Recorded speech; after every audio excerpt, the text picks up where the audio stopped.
What does the star in her head, Alpheretz, mean? Broken down. What does it say? The virgin daughter of my people is broken with a great breach, with a very grievous blow. Alpheretz. It's a star of Uttara Bhadrapada, the nakshatra before Revati, but it's a shared star with Andromeda. This means broken down. Thira, broken down. This is your connection to her. When you are so lost in this empty chasm that is butterfly-shaped in the pineal area. There's the butterfly shape. That is the chasm where the spark between the pituitary and the pineal create light, which will be seen by the pineal. Lights up this chasm of the thalamus. Okay, this butterfly shape right there, the butterfly, lights up this cavern. And the pineal can see. The third eye will see. The whole body will be able to see. This overrides everything if it's activated. Meanwhile, in the stars, here you have the empty chasm. Here you have the butterfly. Here you have the inside of the thalamus. It's empty in here. That's why Pisces thoughts are separated. The 12th house is separated because it's empty. It needs the water horse of memories to fill it up. Empty chasm, waiting for memories. That's the water here. The water, which is the wealth of memory, the wealth of spiritual connection, the wealth of spiritual connection to your higher self, flooding your pineal gland, your epiphysis, your third eye. The butterfly chasm of the thalamus is inside the head. It's chained to the head. It's banded to the head. This is the head of the people. This is the head of everyone who they try to group together. This is the fornax. This is what they want to be the third ventricle, the chasm for the pineal gland, the chasm for this. But this is false. This one here is of karma. This one here is not of karma. This is the way they want to go in the back way, without the knowledge.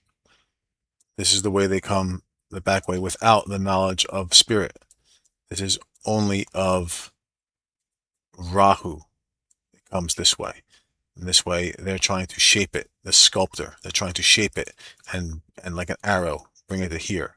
This sculptor may as well be another parrot, the parakeet of Meenakshi.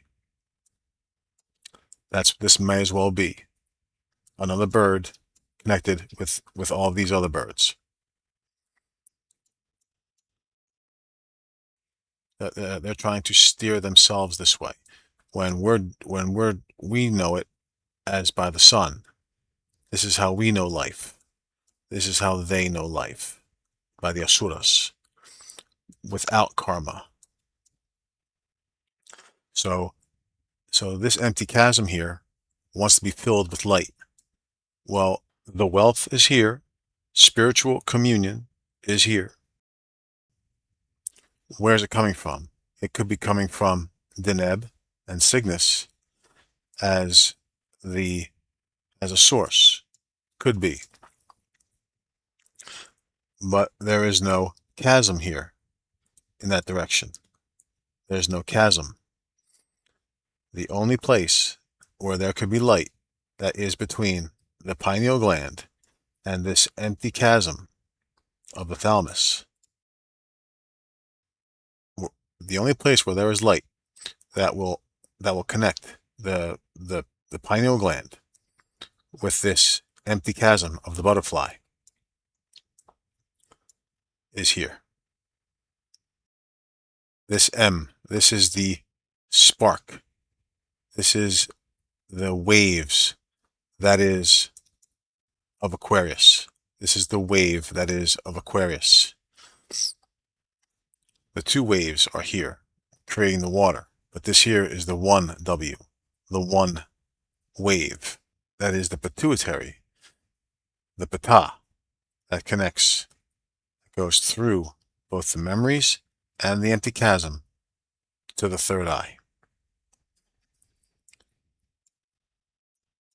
Cassiopeia is the kas like casa, like house, of pia, pita, pater, house of the father, house, in Sanskrit, house of the father. In Egypt, house of pita.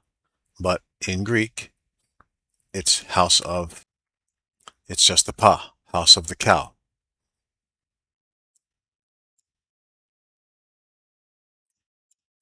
Cassiopeia. This here is the pituitary, where the feminine is, in a sense, recognized as chained. She's appreciated as chained, and and that appreciation sets her free. She is now associated with this chasm. This here is the most important part,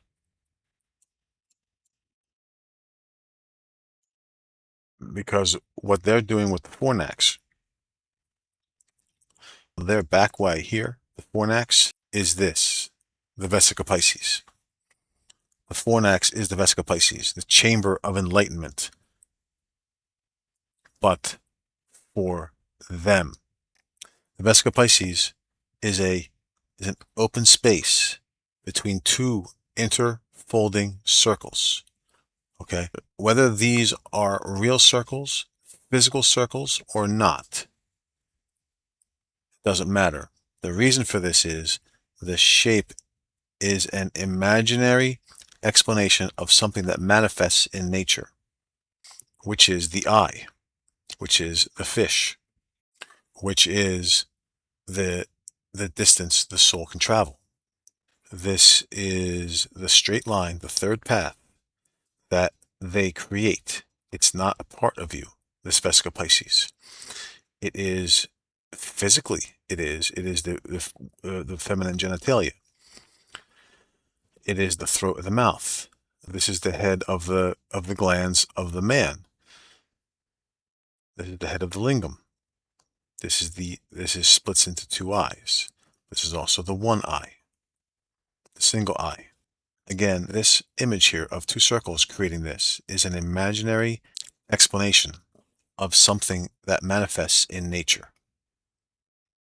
This isn't us. This is their worship. It's not our worship, the Vesica Pisces. Our worship is the actual genitalia, the actual appreciation of masculine and feminine. It's not this. This is their way of doing it.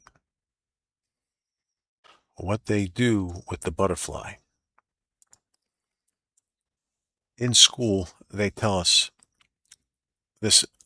In school, they throw this butterfly stuff in our face with the pushing us to learn about caterpillars and the chrysalis in the cocoon, that we're supposed to do about this change that the caterpillar goes through, when we're supposed to be going through this chrysalis.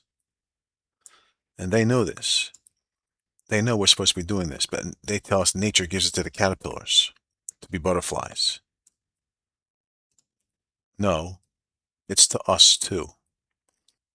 We have a reptilian's survival instinct inside of us, with mammalian emotions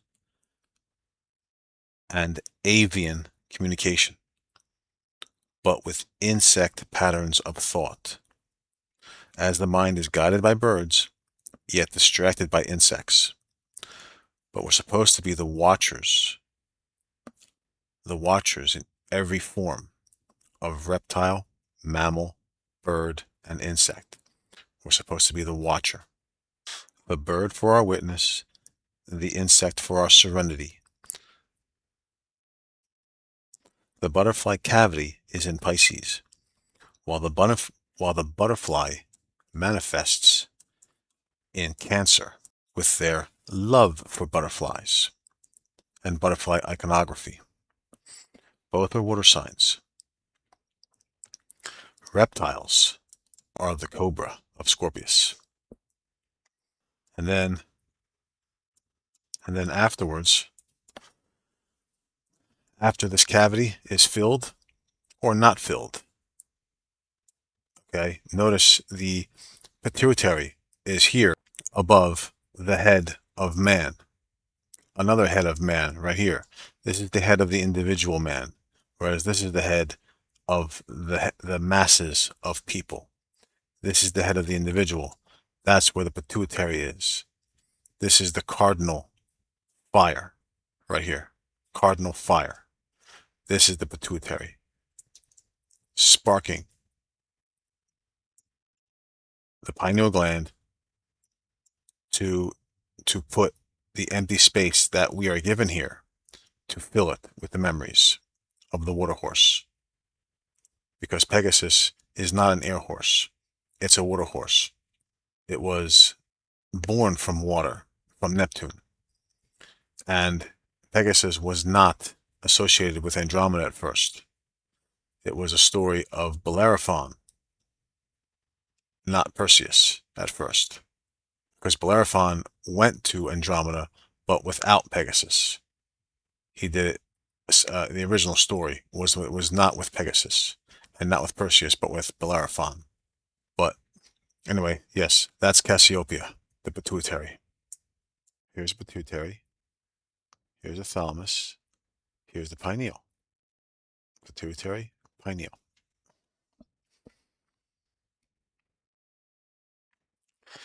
This rod right here, this rod, this is more of the